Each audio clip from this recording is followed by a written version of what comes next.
जय जय जय। नमोस्तु नमोस्तु नमोस्तु। नमो अरिहंताणं नमो सिद्धाणं नमो ऐर्याणं नमो उवज्झायाणं नमो लोये सव्यसाहुणम्।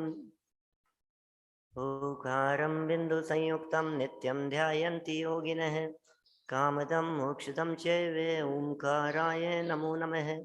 अविरल शब्द घनौघ प्रक्षालित सकल भूतल मलकलंका विरूपादित तीर्था सरस्वती हरतनोरिता ज्ञानतिमिरान्धानां ज्ञानाञ्जनशलाकया चक्षुरुन्मिलितं येन तस्मै श्रीगुरुवे नमः। श्री परम गुरुवे नमः। परम्पराचार्य गुरुवे नमः। सकल कलुष विध्वंसकं श्रेयसां परिवर्धकं धर्म संबंधकं भव्य जीव मन प्रतिबोधकारकं पुण्य प्रकाशकं पाप प्रणाशकमिदं शास्त्रं श्री संयम श्री समय सार नामधेयम् अस्य मूल ग्रंथ कर्तारः श्री सर्वज्ञ देवास्तोत्तर ग्रंथ कर्तारः श्री गणधर देवा प्रतिगणधर देवा तेषां वचनानुसारमासाद्य आचार्य श्री कुंद कुंद स्वामी विरचितेन श्रोतारः सावधानतया शृण्वन्तु सावधानतया शृण्वन्तु। नमः समय साराय स्वानुभूत्या चकासते चेत् स्वभावाय भावाय सर्वभावान्तरच्छिदे।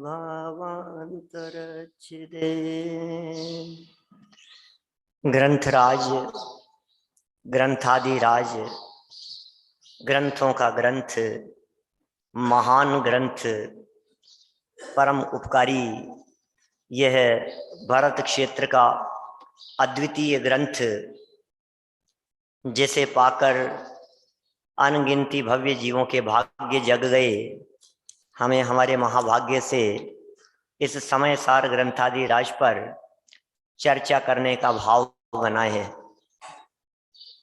यह समय सार ग्रंथादि राज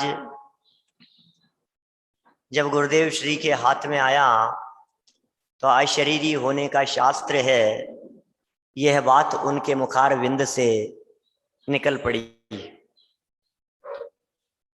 गुरुदेव श्री इस समय सार की महिमा बखान करते हुए 3 पंक्तियां कहते हैं जो बड़ी मार्मिक है।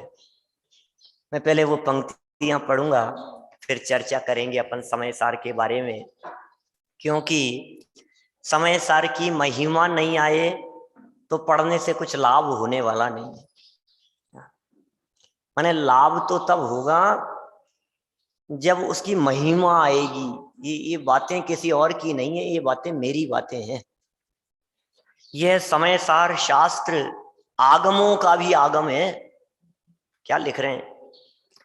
ये जो समय सार शास्त्र है, ये समय सार शास्त्र आगमों का आगम है। लाखों शास्त्रों का सार इसमें भरा है। लाखों शास्त्रों का सार भरा है। राकेश जी वैसा समझ में, लाखों शास्त्रों का सार भरा है इस समय सार में। समझ में नहीं आ रही ये बात? इसमें तो एक भी कोटेशन नहीं है। अब कोई घुमटसार के रेफरेंस होते, कहीं और किसी के होते, अरे किसके रेफरेंस देते? इसके पहले कुछ लिखे ही नहीं गए थे। रेफरेंस कहां से देंगे? नहीं साहब, षटखंडागम के ही दे देते कुछ। आप कह रहे हो लाखों शास्त्रों के सार हैं, और लाखों शास्त्र तो इसके पहले थे ही नहीं। अरे लाखों शास्त्रों का सार है, माने संपूर्ण द्वादशांगमयी जनवाणी में एकमात्र भगवान आत्मा के गीत गाए हैं, और इस समय सार ग्रंथ में अकेले भगवान आत्मा के गीत गाए। पूरी द्वादशांगमयी जनवाणी में से यदि सारभूत बात निकाल करके सामने लाएंगे तो जितनी एकत्रित होगी उतनी सब उत्कृष्ट भाषा में इस एक ही ग्रंथ में उपलब्ध है। बोलो, इससे बढ़कर और क्या बात हो सकती है? ये आगमों का भी आगम है, लाखों शास्त्रों का सार इसमें है। ये जैन शासन का स्तंभ है, ये साधकों की कामधेनु है, कल्प वृक्ष है। गुरुदेव श्री के उद्गार हैं। इसकी हर गाथा 6वें 7वें गुणस्थान में झूलते हुए महामुनि के आत्मानुभवन से निकली हुई है। हर गाथा भावलिंगी संतों के अंदर से निकली है। हर गाथा छठे सातवें गुणस्थानवर्ती भावलिंगी संतों के अंतर की गहराई से निकली है। हर गाथा में वही अतीन्द्रिय आनंद, वही रस झलकता हुआ नजर आता है जिसका वे स्वाद लिया करते थे। कुछ फर्क नहीं है। जिस आनंद का वे स्वाद लेते थे वही आनंद गाथाओं में टपकता है। जैसे देखिए, दादा ने बहुत सुंदर पंक्तियां लिखी देव शास्त्र गुरु पूजन में। दिन रात आत्मा का चिंतन, मृदु संभाषण में वही कथन, निर्वस्त्र दिगंबर काया से भी प्रकट हो रहा अंतर मन। और इनकी व्याख्या करते हुए धर्म के 10 लक्षण पुस्तक में लिखा, जो लोग जहां से आते हैं वहां की चर्चाएं उनके दिलो दिमाग में घूमती है।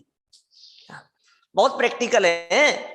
अभी आप लोग सब यहाँ सिद्ध क्षेत्र सोनागिर जी में पधारे हुए हैं और यहाँ से जब घर जाएंगे तो एक आध 2 दिन तो सोनागिर जी में क्या हुआ था, कैसा कार्यक्रम था, कैसा विधान था, ये सब चर्चाएं चलेगी।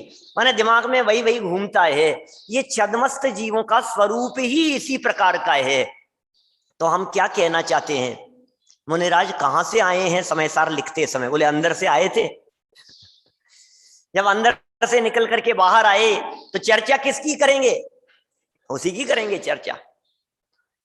माने जिस आत्म स्वभाव के अवलंबन में सदा काल बिताते हैं, उपयोग जब बाहर निकलता है तो उसी आत्म तत्व की चर्चा निकलती है।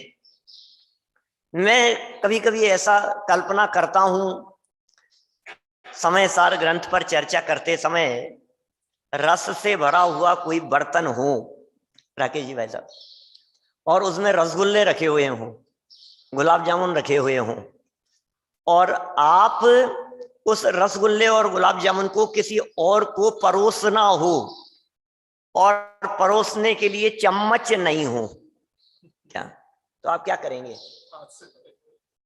हाथ से ही परोसेंगे ना। वो रस में डूबे हुए हैं सब। तो जब रस से भरे हुए बर्तन में हाथ जाता है और बाहर इधर दूसरे बर्तन तक जाता है तो बाहर रस के टपके गिरे बिना नहीं रहते। ऐसा ही होगा। ऐसे ही जब उपयोग अंदर में जाता है क्या और बाहर निकलता है तो जो रसास्वादन अंदर था वो बाहर शब्दों में, वाणी में, लेखनी में टपके बिना नहीं रहता। वही आनंद टपकता है, अनुभव रस झरता है, आनंद रस झरता है। ये झरता हुआ दिखाई देता है।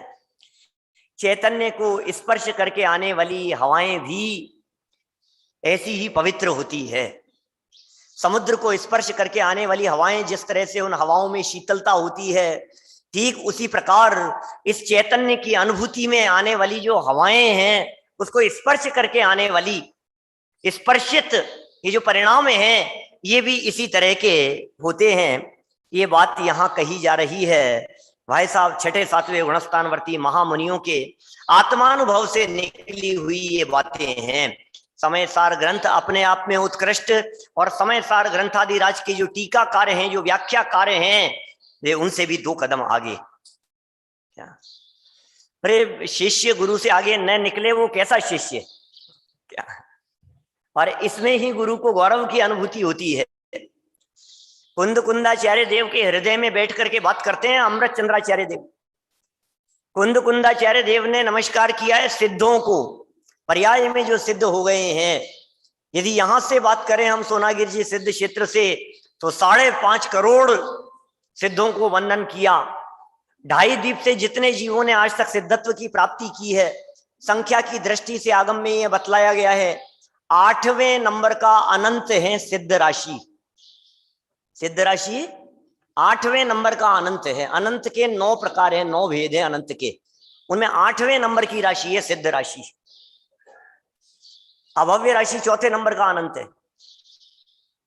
सब अनंत के भी अनंत भेद हैं, 9 तो समझने समझाने के लिए कहें तो उसमें मध्यम अनंत अनंत सिद्ध परमात्मा जो सिद्धालय में विराजमान है, उन सर्व सिद्धों को कुंद कुंद स्वामी ने नमस्कार किया। पर्याय में जो सिद्ध हो गए उन्हें नमस्कार किया है कुंद कुंदाचार्य देव ने, और जो द्रव्य दृष्टि से सिद्ध परमात्मा है उसे नमस्कार किया है अमृतचंद्र स्वामी ने। देखिए जरा मंगलाचरण करते हैं अपन। अमृतचंद्राचार्य का लिखा हुआ मंगलाचरण, समय सार मूल गाथाएं शुरू होने के पहले अमृतचंद्र स्वामी ने 3 कलश लिखे अपनी टीका में। तो समय सार तो प्रारंभ होगा अभी बाद में, अभी तो यहाँ आत्मख्याति शुरू हो रही है। प्रसंग भी आपने आत्मख्याति का ही रखा है क्या? तो ये जो आत्मख्याति है, ये आत्मख्याति क्या चीज है? बोले अपने आप को पहचानोगे तो अपने आप की ख्याति की खबर होगी। देखो किसी को भी जाने बिना, किसी को भी पहचाने बिना उसके बारे में आप कुछ बोल नहीं सकते। अब ये पहला कलश है, पूर्व रंग मंगलाचरण अनुष्ठुप छंद नंबर 1। नमः समय साराय स्वानुभूत्या चकासते चित स्वभावाय भावाय सर्वभावांतर चिदे। दादा का लिखा मंगलाचरण आगे। देहादिक से भिन्न जो पर्यायों से पार ज्ञान स्वभावी आत्मा दे आनंद अपार। देह आदिक से भिन्न और समस्त पर्यायों से पार, पर और पर्यायों से भिन्नता बतलाने वाला ये ग्रंथ है समय सार ग्रंथ। समय सार, इसकी चर्चा, समय क्या होता है, सार क्या है, समय सार किसे कहें, समय सार का क्या अर्थ है, ये सारी चर्चा अमृतचंद्राचार्य देव ने दूसरी तीसरी गाथा की टीका में की है। इसलिए अभी हम यहाँ समय सार का अर्थ नहीं बतला रहे हैं आपको, लेकिन फिर भी इतना तो जानने योग्य है। अर्थ है समय सार, ग्रंथ समय सार भी है और देह देवालय में भी समय सार है। माने समय सार बाहर भी होता है और समय सार अंदर भी मौजूद है। अब 2 समय सार हो गए। अब आपको कौन सा समय सार पढ़ना है, कौन सा समय सार पढ़ने का संकल्प किया है, कौन सा समय सार पढ़ने का संकल्प किया? ये बाहर वाला समय सार के अंदर वाला समय सार?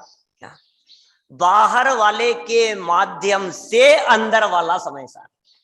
क्या अकेले अंदर वाले की बात कहोगे तो फिर ये वचन क्यों पढ़ते हो? और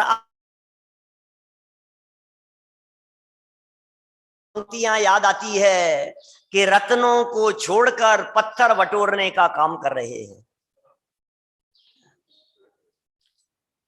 क्या चर्चा है इस पूरे समय सार में?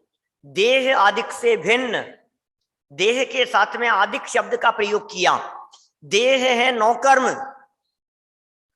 और आदि शब्द लगाया है, इसका मतलब नौकर्म आदि, इसका मतलब नौकर्म, द्रव्य कर्म और भाव कर्म से भिन्न, तीनों ले लिए यहां। देहादिक से भिन्न जो कि साहब कोई बात तो नहीं, द्रव्य कर्म, नौ कर्म और भाव कर्म से तो भिन्न है, लेकिन अपनी निर्मल पर्यायों से तो सहित है कि नहीं? अगला चरण दे दिया, पर्यायों से पार।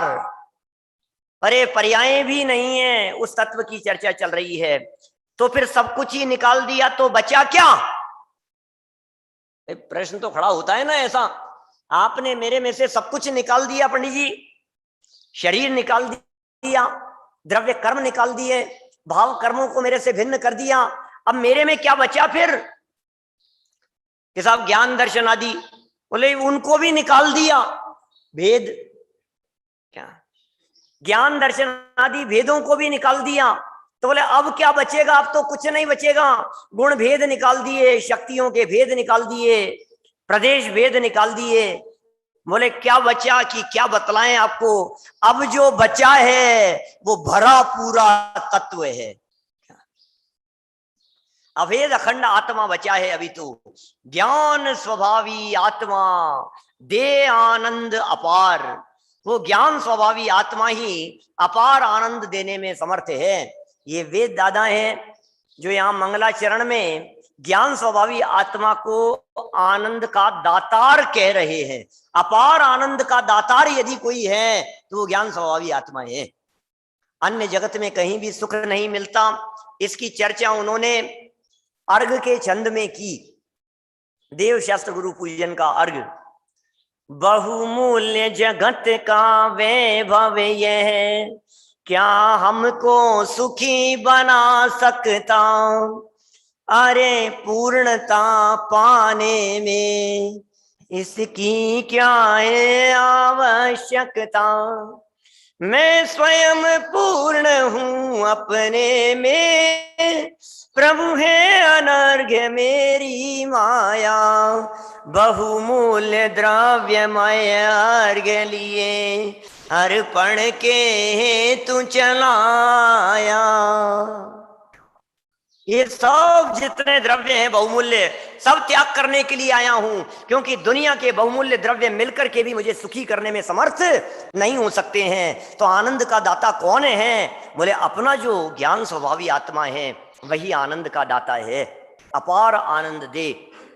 देखिए लिखते हैं आगे, भगवान आत्मा के स्वरूप का प्रतिपादक ग्रंथादिराज समय सार जिनागम का अजोड़ रत्न है। क्या शब्दावली के प्रयोग किए हैं।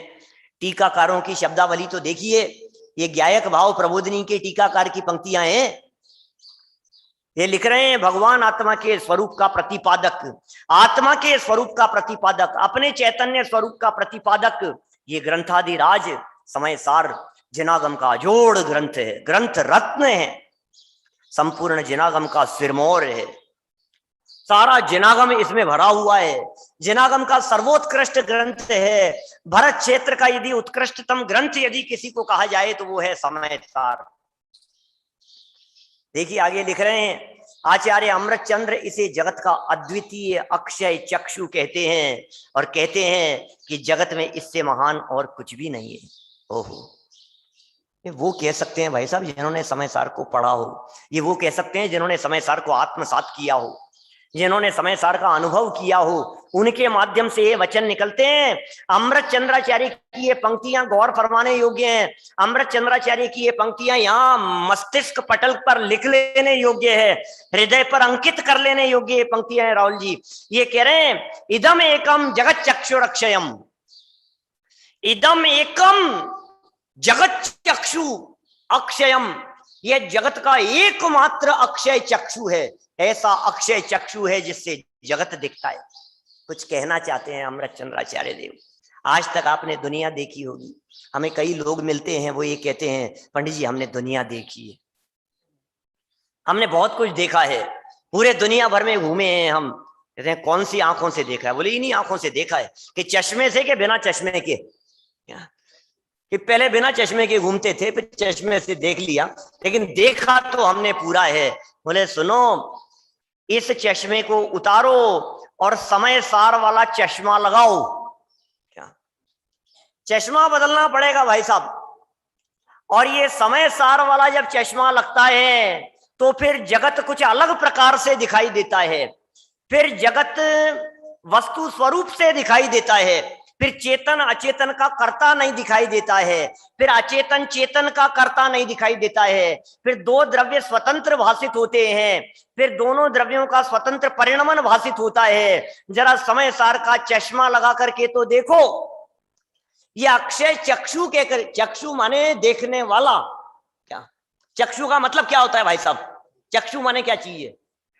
जब अमृत चंद्राचार्य यहां आत्मख्याति के कलश 245 में इस समय सार को जगत का अद्वितीय, अद्वितीय, इसके जैसा दूसरा नहीं है और अक्षय, कभी नष्ट नहीं होता, ऐसा चक्षु कहकर के पुकारा है, तो इस चक्षु के माध्यम से देखना तो पड़ेगा। इसका मतलब ये कहना चाह रहे हैं समय सार देखने की दृष्टि प्रदान कर रहा है। क्या अर्थ निकला? अद्वितीय अक्षय चक्षु है, इसका मतलब क्या हुआ कि समय सार देखने की दृष्टि प्रदान कर रहा है। ये दृष्टि प्रधान ग्रंथ है और ये देखने की दृष्टि देता है, ये देखने का एंगल प्रदान करता है। जब इस एंगल और इस दृष्टि से देखा जाता है तो हमें ज्ञायक भगवान आत्मा दिखाई देता है।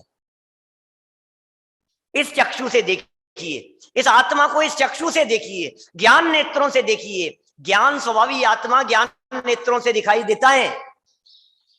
और भी कुछ लिखा है इन्होंने, न खलु समय साराद उत्तरम किंचित अस्ति। ओहो, न खलु समय साराद उत्तरम, न खलु समय साराद उत्तरम, न खलु नहीं है, निश्चय से वास्तव में सच्चाई ये है, समय साराद उत्तरम किंचित अस्ति। इस पूरे 3 लोक में समय सार से बढ़कर और कुछ नहीं है। ये लिख रहे हैं अमृतचंद्राचार्य देव। क्या गजब की पंक्तियां हैं।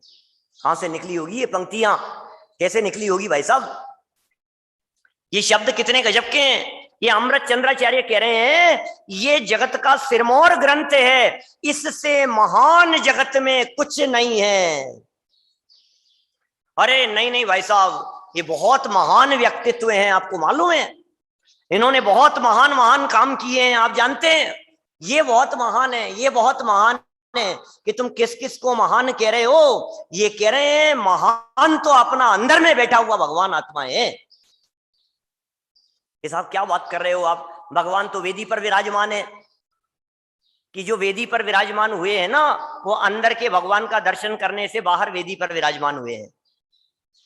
जो अंदर भगवान का दर्शन करते हैं वे बाहर वेदी पर विराजमान हो जाते हैं। इसलिए यदि आप वेदी पर विराजमान होना चाहते हैं तो ये सीमंदर भगवान रोजाना कहते हैं जब यहाँ सामने आते हैं तो, कि मुझे क्या देखता है, अपने आप को देख। अपने आप को देखने की बात करता है। ये महान ग्रंथ, जगत में इससे महान और कुछ नहीं है। इदम एकम जगत चक्षुरक्षयम, 245 नंबर का कलश। और न खलु समय सारा उत्तरम किंचित अस्ति, 244 नंबर का कलश। आचार्य अमृतचंद्र की उक्त सूक्तियां समय सार की महिमा बताने के लिए पर्याप्त है। इससे ज्यादा क्या महिमा गाई जावे। 2 शब्द कह दिए, सबसे महान है और अद्वितीय अक्षय चक्षु है। 2 के अंदर सब बातें गर्भित हो गई।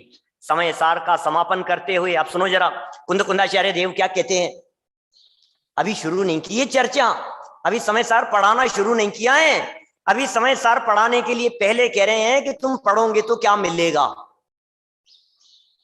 बच्चों को बताएं तो, अरे साहब समय सार क्यों पढ़ा रहे हो हमारे को, समय सार तो ऊंची चीज है, कुछ और पढ़ा लो ना। हमने गुणस्थान नहीं पढ़े पंडित जी, आप गुणस्थान पढ़ाओ। आप हमें आपसे गुणस्थान पढ़ना है, हमें आपसे घुमट सार पढ़ना है, न मालूम क्या क्या पढ़ना है। तो लोग तो पढ़ने के लिए लंबी चौड़ी लिस्ट बनाते रहते हैं। तो ये कह रहे हैं एक बार तुम जान लो समय सार की महिमा क्या है। समय सार की कैसी महिमा है, कि कौन कह रहा है। कुंदकुंदाचार्य देव। समय सार का समापन करते हुए आचार्य कुंद स्वयं लिखते हैं कि जो इस आत्मा या जो आत्मा इस समय सार नामक शास्त्र को पढ़कर, क्या लिख रहे हैं, जो आत्मा, अशोक जी, जो आत्मा इस समय सार नामक शास्त्र को पढ़कर इसमें प्रतिपादित आत्म वस्तु को, समय सार शास्त्र को पढ़कर इसमें प्रतिपादित आत्म वस्तु को अर्थ व तत्व से जानकर, तत्वार्थ से जो जानते, प्रत्यक्ष या जन शास्त्र को दृग मोह क्षय हो इसलिए स्वाध्याय करना चाहिए। प्रवचन सार 86वीं गाथा में लिखा है कि आप तत्व और अर्थ से जानना संपूर्ण जनागम को। तत्व माने होता है भाव और अर्थ माने होता है वस्तु। वस्तु भी विषय होना चाहिए और वस्तु का भाव भी ज्ञान का विषय होना चाहिए। तो वस्तु और वस्तु का भाव ऐसा जानकर, शास्त्र को पढ़कर उसमें प्रतिपादित आत्म वस्तु को 2 तरह से जानकर आत्म वस्तु में स्थित होता है और अपने को उसमें स्थापित करता है, वह आत्मा गाड़ी बंगला नौकर चाकर सुविधाएं प्राप्त करता है। वह आत्मा स्वर्ग सुख की प्राप्ति करता है।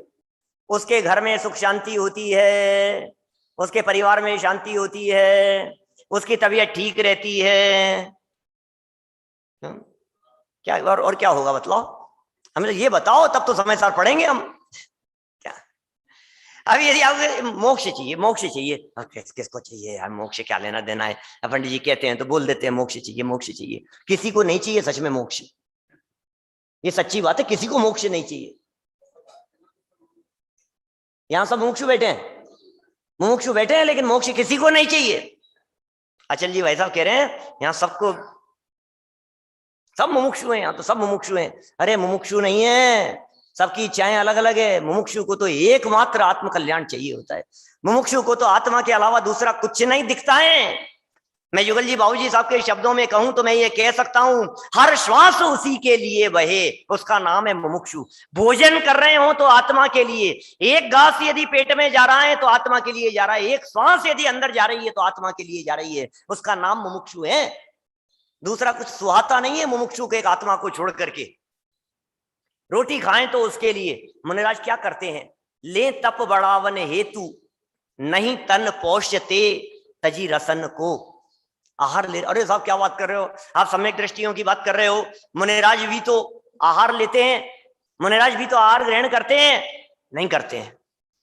किसने कहा मुनिराज आहार ग्रहण करते हैं? कभी नहीं, कभी कभी उपवास भी कर लेते हैं।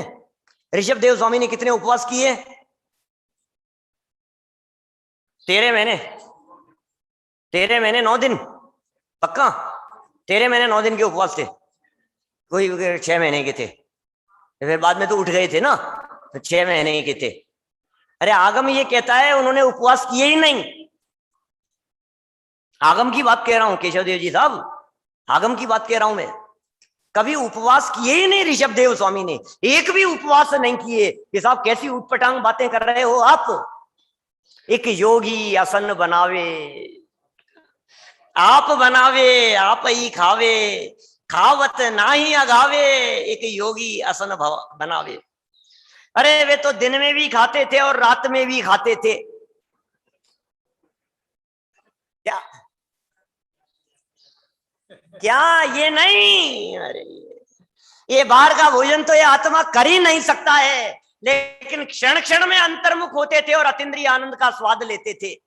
उनसे पूछो, ऋषभ देव स्वामी से पूछो कि साहब निराहार रहते हुए आपकी क्या स्थिति हो रही है, तो ऋषभ देव स्वामी क्या कहेंगे, अरे कौन सा निराहार, ये जड़ आहार तो हमने आज तक कभी ग्रहण किया नहीं है और भविष्य में भी कभी करेंगे नहीं।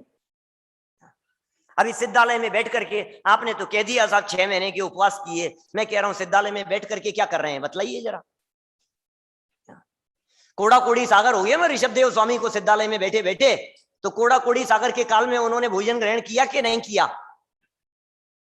एक कोड़ा कोड़ी सागर के काल में, और अनंत काल तक रहने वाले हैं वहीं पर, रही हैं अनंत अनंत काल के आनंद का उपभोग कर रहे हैं भाई साहब। उस आनंद की यहाँ चर्चा है, उस आनंद को उत्तम सुख कहकर के पुकारा गया है। उस आनंद की प्राप्ति जिन्हें होती है उन्हें बाहरी भोजन की जरूरत नहीं होती है।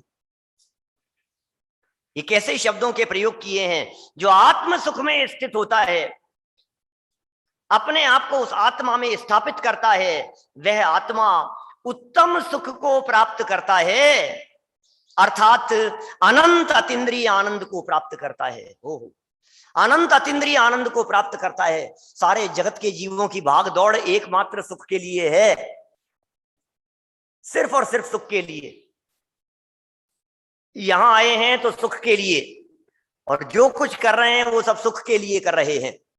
सारी भाग दौड़ सुखी के लिए तो हो रही है। आत्मा चाहिए, बिल्कुल साहब कह दिया ना, अभी मुमुक्षु हैं हम तो, हमें तो मोक्ष चाहिए। ये जो मोक्ष चाहिए, ये बात आपको ये यहाँ जिन मंदिर में पंडित जी के सामने बैठते हुए याद आती है। अभी तो मैंने भोजनालय में आपसे सुना था कि आपको क्या चाहिए, एक मक्खन बड़ा लाना। आपको क्या चाहिए, आपको क्या चाहिए? नहीं वैसे कुछ नहीं, 1 गिलास पानी ला दो। क्या आपको क्या चाहिए? क्या हमें पता ही नहीं है क्या? ये जो आत्मा जिसे चाहिए होता है, अरे भूख लगनी चाहिए, तड़प लगनी चाहिए आत्मा की, ऐसी तड़प लगनी चाहिए। बाबूजी ऐसा कहते हैं कि यदि तू तूफानी वेग से कदम बढ़ाए तो तुझे पर्वत भी रास्ता दे दे। कर्म क्या चीज है? कर्म तो धूल मिट्टी है, कर्म कोई रुकावट नहीं डालते हैं मोक्ष मार्ग में कदम बढ़ने पर। अंतरोन्मुखी पुरुषार्थ पूर्वक, उत्कृष्ट पुरुषार्थ पूर्वक हे जीव यदि तू कदम बढ़ाएगा तो तुझे कर्म रास्ता दे देंगे, ये छोड़ करके आएंगे। कर्म के रास्ते देने का मतलब समझते हैं आप? अंतरकरण विधान। ध्यान आ रही है क्या बात? अंतरकरण विधान क्या चीज है? वो जो मिथ्यात्व कर्म जो कंटिन्यू उदय में आ रहा था ना, उसके कर्म परमाणुओं को, कुछ को इधर और कुछ को उधर, ये रास्ता दे दिया उन्होंने अतीन्द्रिय आनंद के लिए। ये कर्म भी रास्ता दे देते हैं, पुरुषार्थ की कमजोरी है। पुरुषार्थ से मोक्ष की प्राप्ति होती है भाई साहब। कहते थे ऐसी भूख लगनी चाहिए कि कीवाड़ों को पापड़ समझ करके खा जाए। भूख लगी कहाँ है अभी? घर घर में आज सब संपन्न परिवारों में ऐसी दशाएं दिखाई देती है, बच्चे खाते ही नहीं है। उनकी माताएं सब जो हैं पीछे पड़ी रहती हैं, ये खा ले ये खा ले, क्योंकि खाती नहीं, मुझे नहीं खाना, मुझे नहीं खाना। एक सब्जी बनती है, दो सब्जी बनती है, ये क्या बना लिया आपने, मैं नहीं खाऊंगा खाना। इसका मतलब है अभी भूख लगी नहीं। भूख लगती है तो फिर सब्जी में मीन मेक नहीं होता है। भूख लगती है तो फिर ये नहीं देखता है कि रोटी कैसी है। भूख लगती है तो ये नहीं दिखाई देता है क्या बना है। भूख तो लगनी चाहिए। वो जो किवाड़ों को पापड़ समझ करके खाने की बात बाबूजी कहते हैं, वो ऐसी परिस्थिति की बात कहते हैं कि आप घर में बंद हो जाएं। ऐसा कैसे होगा? कि हो सकता है पूरा परिवार यात्रा के लिए जा रहा था क्या, और आप गलती से वॉशरूम चले गए और बाहर निकल करके ताला लगा करके निकल गए क्या, कि क्या हुआ? फिर पता नहीं क्या हुआ, पता नहीं क्या हुआ। जब वो निकल गए होंगे, वो आगे निकल गए होंगे, पीछे आ रहे हैं, चलो चलो चलो, एयरपोर्ट पर पहुंचे फटाफट, क्या हुआ पता नहीं यार, यहाँ तो दिख नहीं रहे, यहाँ तो दिख नहीं रहे, फ्लाइट जा रही है, सब सब चले गए। और वो बेचारा लैंडलाइन खराब, अब मोबाइल साथ में नहीं, अब किसी को फोन कर सकता नहीं। अब आप आएंगे 8 दिन में, क्या 15 दिन में आएंगे, अब वो बंद ताले में। और हमें भी चिंता तो बहुत है कि वो पीछे कहाँ रह गए, पता नहीं क्या हुआ, पता नहीं क्या हुआ। अब कैसे संपर्क करें, कैसे संपर्क करें?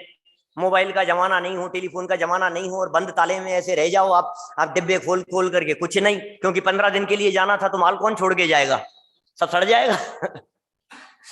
फ्रिज खोल करके देखा तो उसमें एप्पल नहीं मिल रही है, केला नहीं मिल रहा है, आम नहीं मिल रहा है। क्यों? क्योंकि छोड़ के कौन जाएगा, सड़ जाएंगे 15 दिन में, तो कुछ नहीं है, सब खाली पड़े हैं। अब क्या करें बोलो? अब जो भूख लगती है क्या, क्या?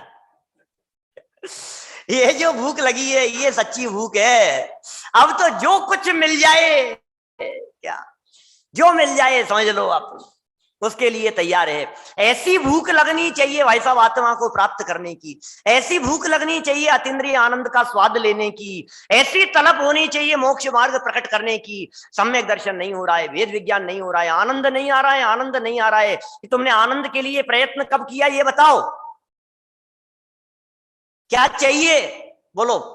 पंडित जी अब ये कार्यक्रम तो संपन्न हो गया, अब एक और अगला कार्यक्रम, क्या अगला कार्यक्रम?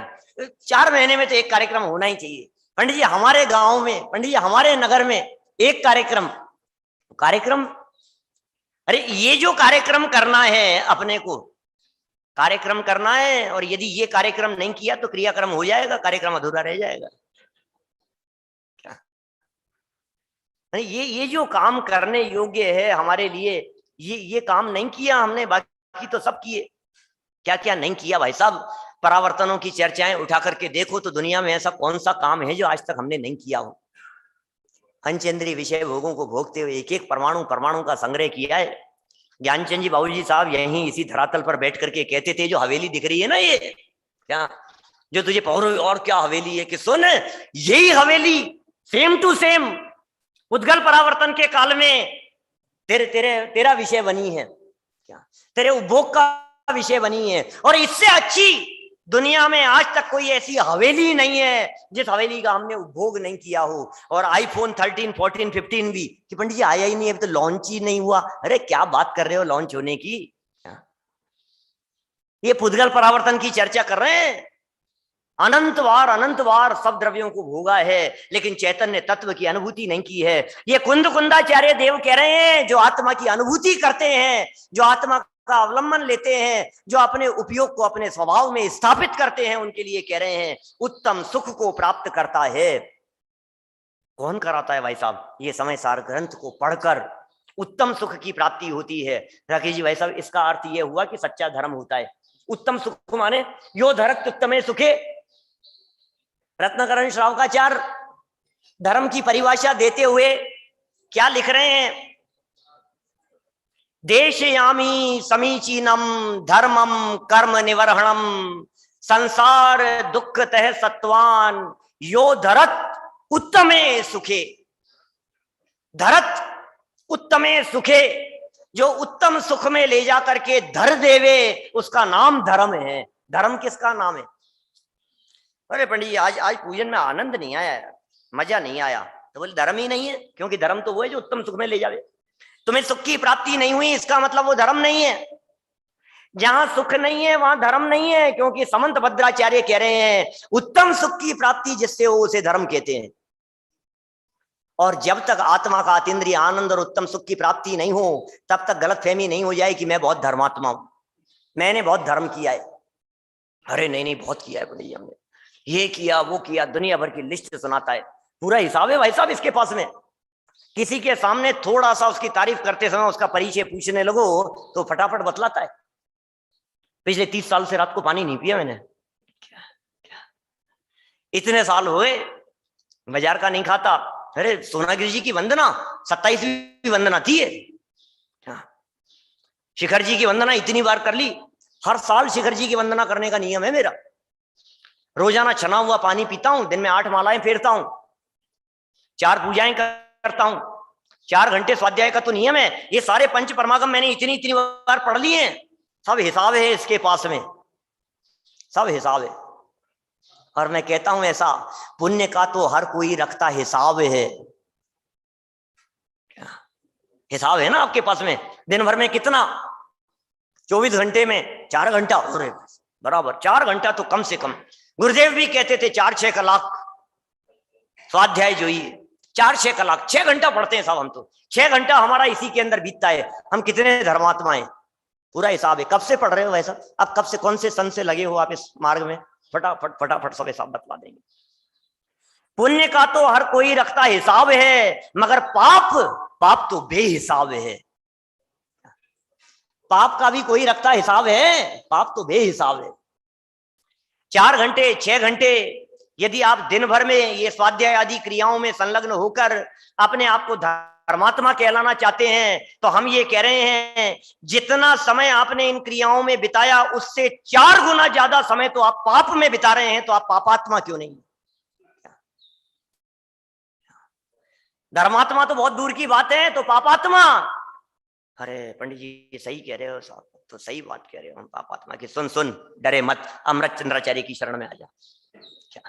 अमृत चंद्राचार्य कह रहे हैं अपने आप को पापी समझने की जरूरत नहीं है।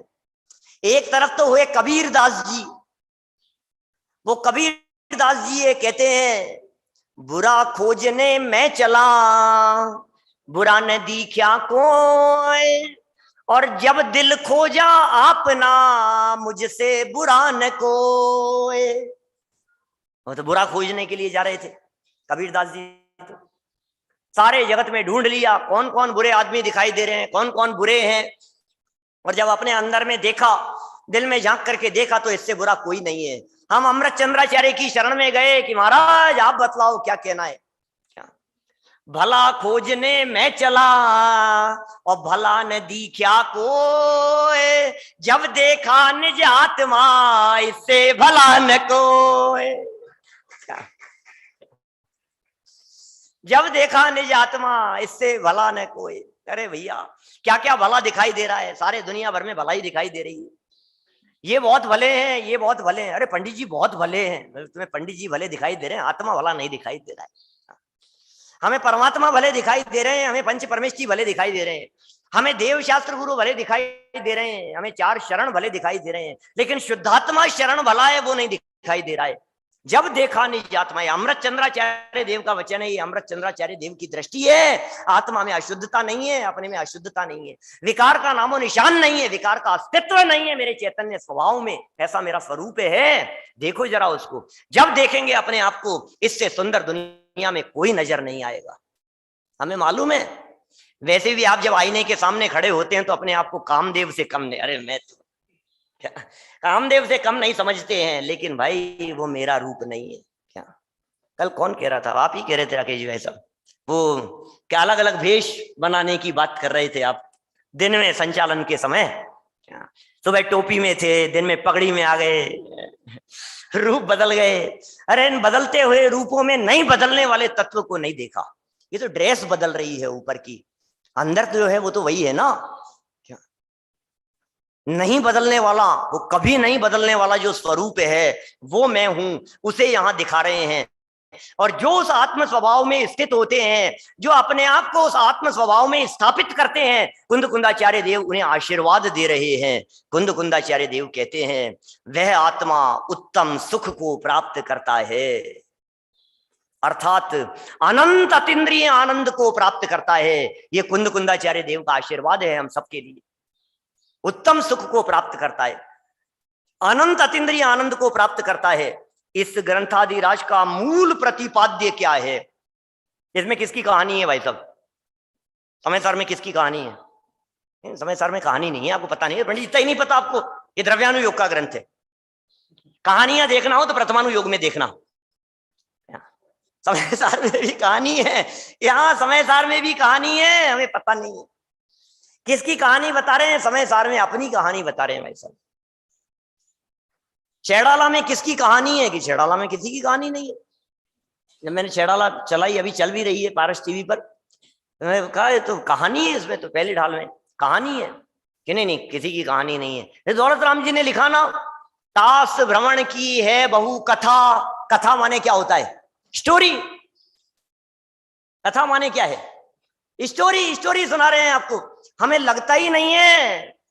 देखिए हम तो इस समय सार को कैसे पढ़ते हैं, कभी कभी ऐसा लगता है, जब हमने ये पूछा हमें भगवान राम के बारे में संपूर्ण बातें जाननी है तो क्या करें, कहाँ मिलेंगे रामचंद्र जी? बोलो। अब चौथे काल में तो जा नहीं सकते परीश जी, हम चौथे काल में तो जा नहीं सकते, तो क्या करें?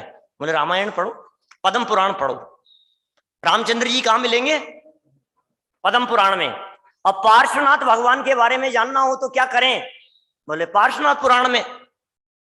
और कौरवों पांडवों के बारे में जानना हो तो क्या पढ़ें? पांडव पुराण में।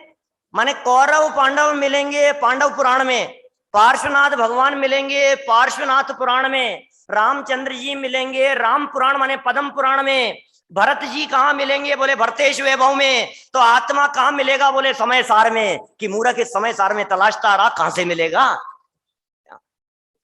भाई? जैसे हमने रामचंद्र जी को पद्म पुराण में देखा, ऐसे हमने आत्मा को समय सार में देखा। समय सार में आत्मा देखेगा तो समय सार में आत्मा थोड़ी ना मिलेगा, समय सार में तो आत्मा का परिचय मिलेगा लिखा हुआ। समय सार में तो आत्मा के बारे में विस्तार से लिखा हुआ मिलेगा, आत्मा नहीं मिलेगा। आत्मा यदि देखना है तो अपने अंदर में देखना पड़ेगा, तो आत्मा मिलेगा। क्या मूल प्रतिपाद्य है? इस समय सार का मूल प्रतिपाद्य क्या है? ये कहते हैं इस ग्रंथादिराज का मूल प्रतिपाद्य नव तत्वों के निरूपण के माध्यम से, नव तत्वों के निरूपण के माध्यम से, नव तत्वगतत्वेपि यत एकत्वम न मुंचति। नौ तत्वों में छिपी हुई जो ज्योति उसे प्रगटाएंगे। नव तत्वों के माध्यम से नौ तत्व नहीं दिखाने, जीव तत्व नहीं, अजीव तत्व नहीं, आश्रव तत्व नहीं, बंध तत्व नहीं, क्या संवर निर्जर और मोक्ष तत्व नहीं। क्या नौ तत्वों से भिन्न कहा भाई साहब?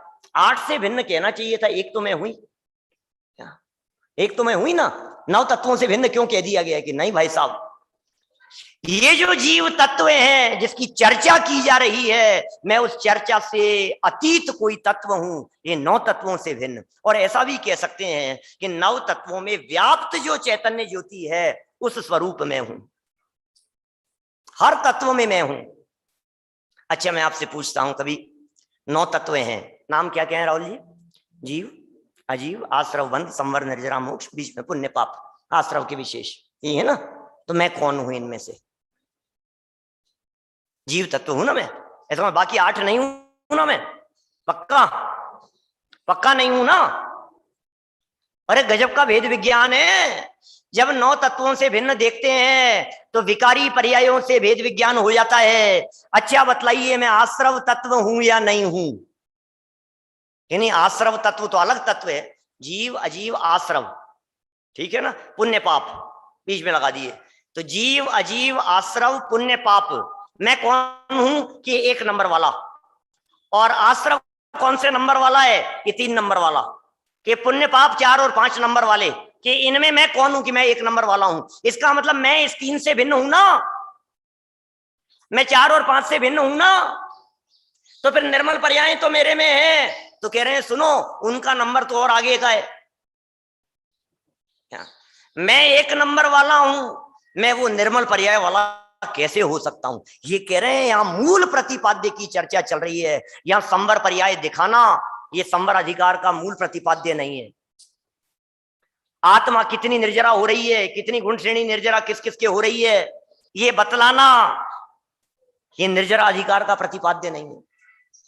आपको अवश्य मोक्ष की प्राप्ति हो जाएगी और मोक्ष में अनंत सुख है, ये बताना मोक्ष अधिकार का प्रतिपाद्य नहीं है। आपने आज तक खूब आश्रव किया है, खूब बंद किया है, ये बतलाना आश्रव और बंद तत्व का प्रतिपाद्य नहीं है। आश्रव और बंद के काल में भी आप बंद और आश्रव से भिन्न तत्व हैं, ये बतलाना मूल प्रतिपाद्य है, ये प्रतिपाद्य है। जरा सुनिए दादा क्या कह रहे हैं निष्कर्ष में। इस ग्रंथादि राज का मूल प्रतिपाद्य, प्रतिपाद्य क्या होता है? प्रतिपाद्य क्या चीज है? प्रतिपाद्य नहीं समझ रहे होंगे, क्या करें, समस्या है। प्रतिपाद्य क्या होता है?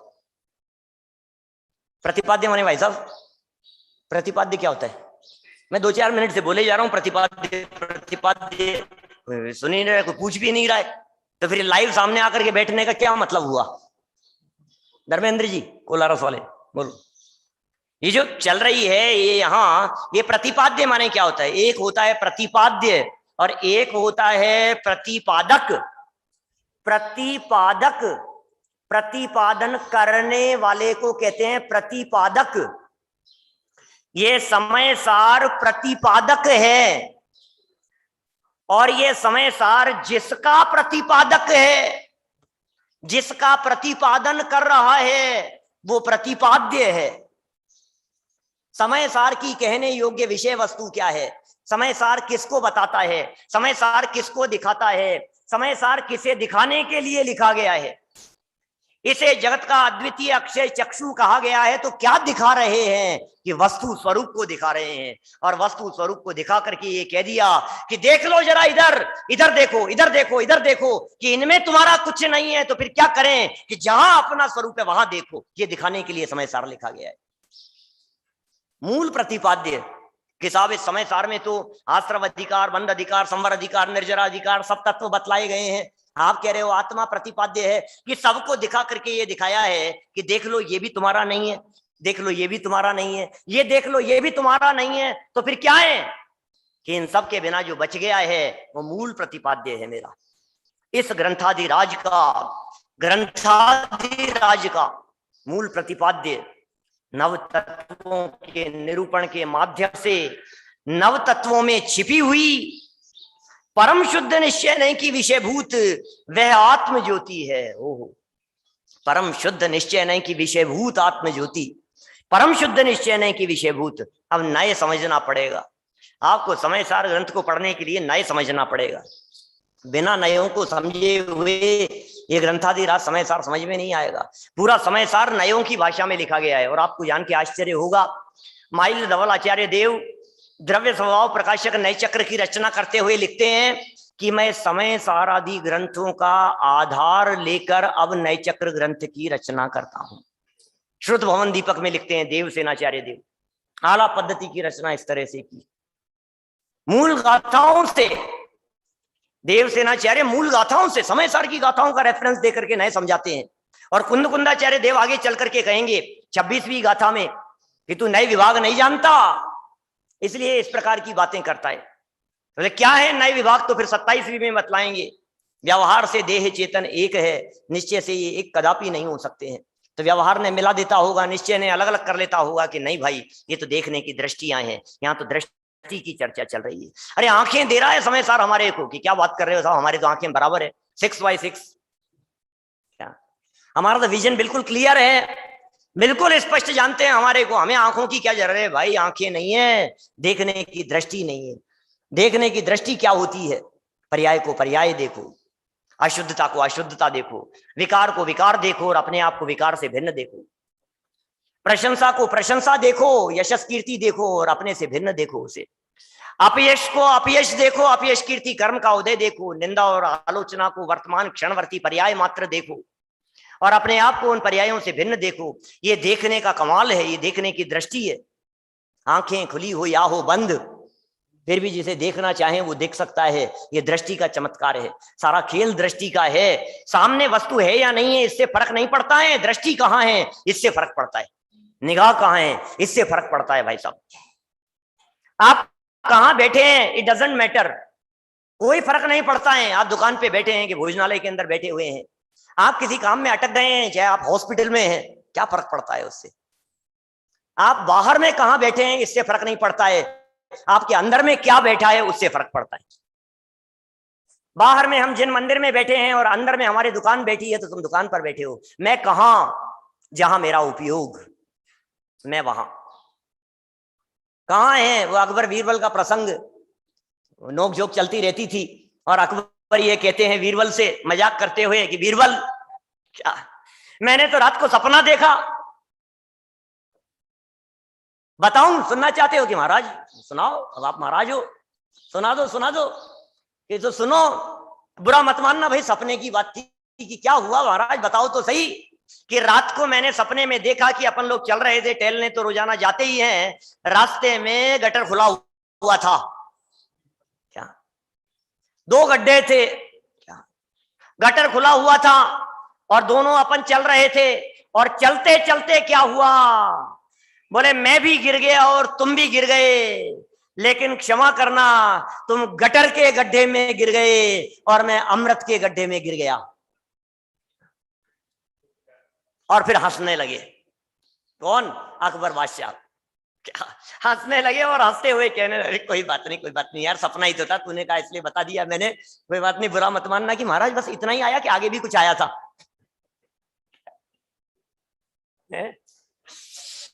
कुछ और आया था क्या? कि महाराज आपको बिल्कुल सही सपना, अब क्योंकि अपन साथ साथ में तो सपने भी साथ साथ ही आए थे। क्या जो सपना आपको आया वही सपना मुझे भी आया।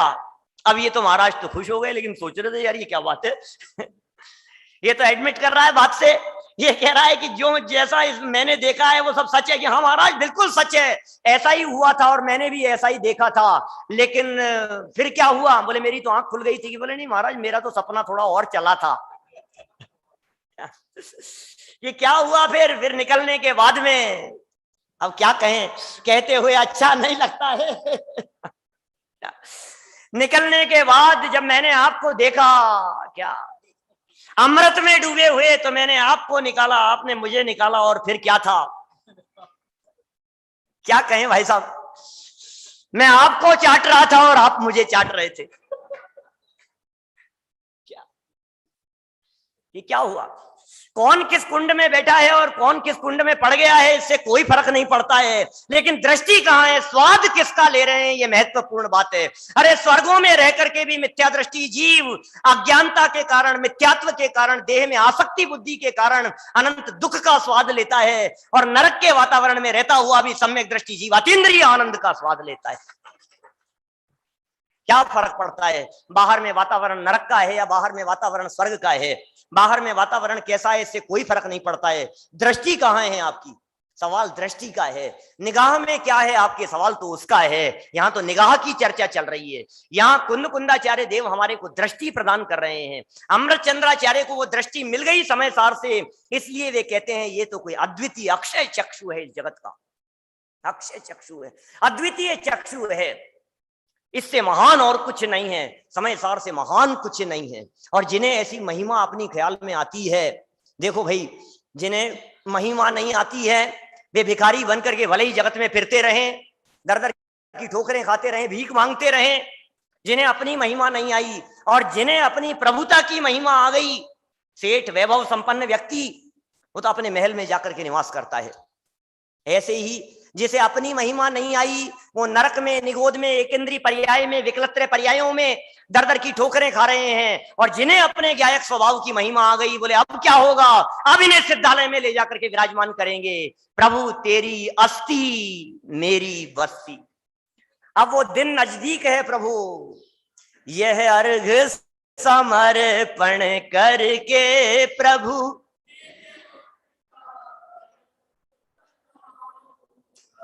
और निश्चित तेरे सदृश प्रभु अरहंत अवस्था पाऊंगा। आइए जैन साहब, दृष्टि भी, दृष्टि का विषय भी, क्या दृष्टि भी है और दृष्टि का विषय भी है। क्या कह रहे हैं, गजब की बात है भाई साहब।